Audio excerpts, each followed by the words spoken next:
Hey guys, this is Surex Gaming and welcome back to another episode of the Kombat Codex, the series where I break down 10 behind the scenes and lore facts about Mortal Kombat characters that you may not have known. Today's episode is going to be featured around the most recent and possibly the final Mortal Kombat 1 reveal, that being Nitara, the vampire. As of you watching this video, Mortal Kombat 1 is less than a week away.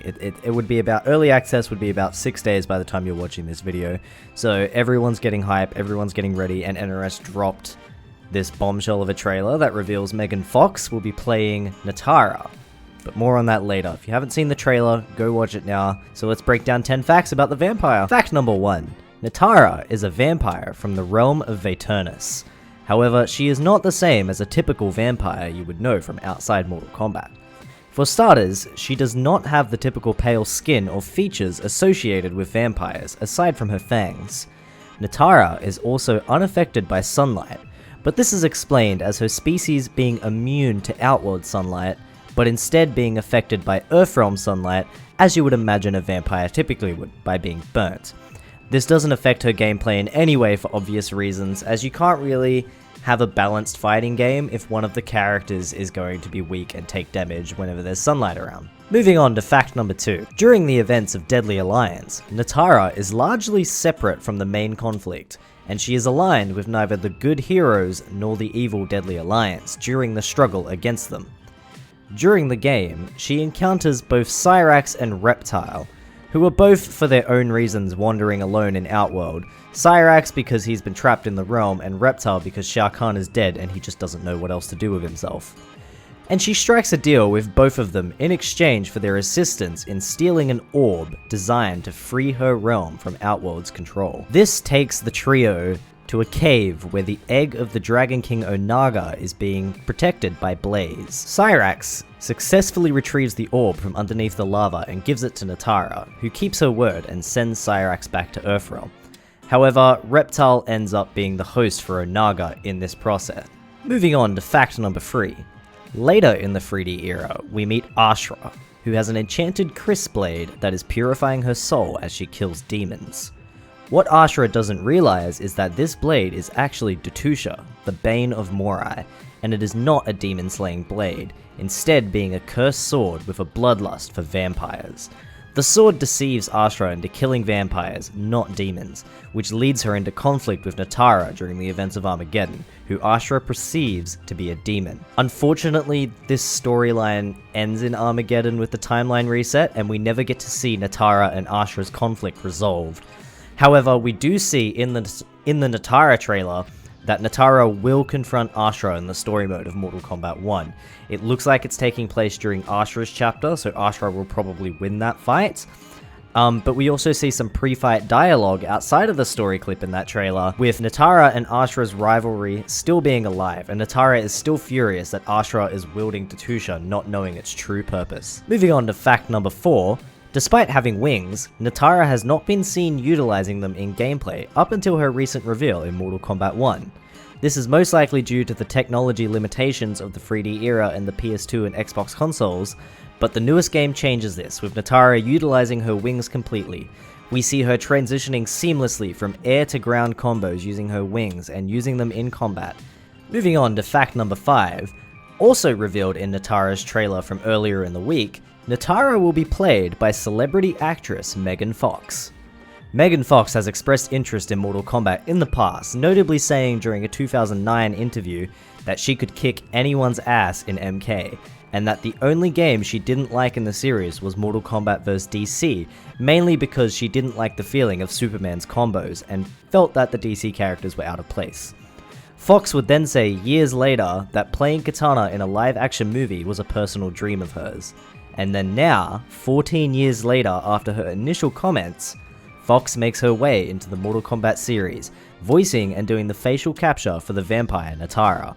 Unfortunately, she doesn't get to play Katana in a live-action movie as the role's already been cast, but I am happy that she has made her way into the series in a fun way that really works for her.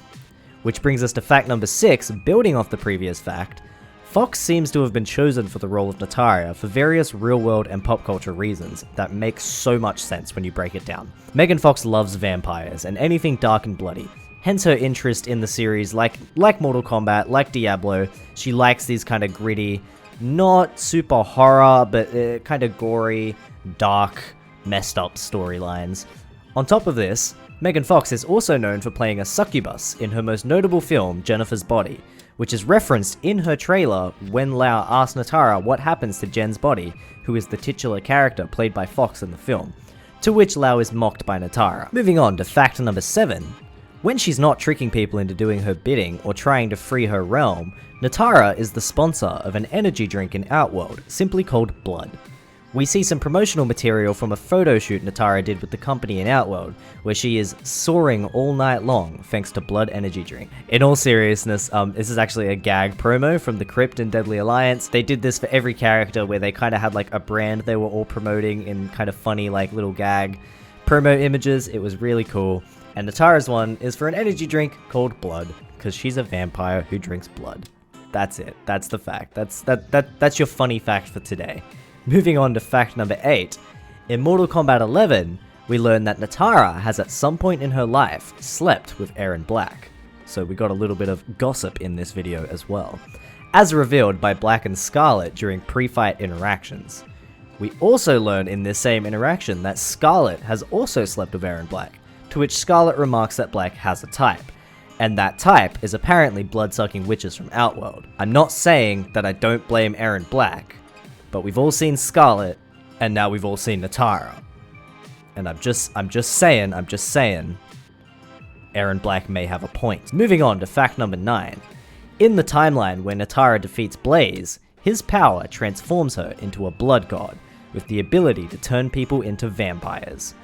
All the combatants try to run from her, but she turns everyone at the pyramid into her vampire slaves, and uses her new army of thralls to conquer the realms. If you'd like to help Nitara achieve this goal, simply boot up Mortal Kombat Armageddon, pick Nitara, and beat the tower to defeat Blaze and unlock this ending. And for fact number 10, our final fact of the day, Nitara has surprisingly made 2 multimedia appearances so far since her debut, which is surprising considering a lot of the trilogy and a lot more popular characters have only made 1, or in some cases, none at all.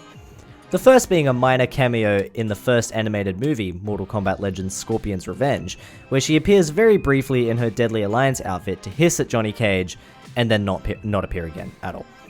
Until the 2021 live-action movie, where she again plays a very minor role, played by Mel Jarson, where she is built up by Shang Tsung as being a mighty vampire warrior, and we see that Shang Tsung kind of has a, I don't know, I wouldn't say a crush, but he keeps calling her beautiful, and he definitely expresses that he may not love her in a romantic sense, but he likes Nitara. He digs Nitara.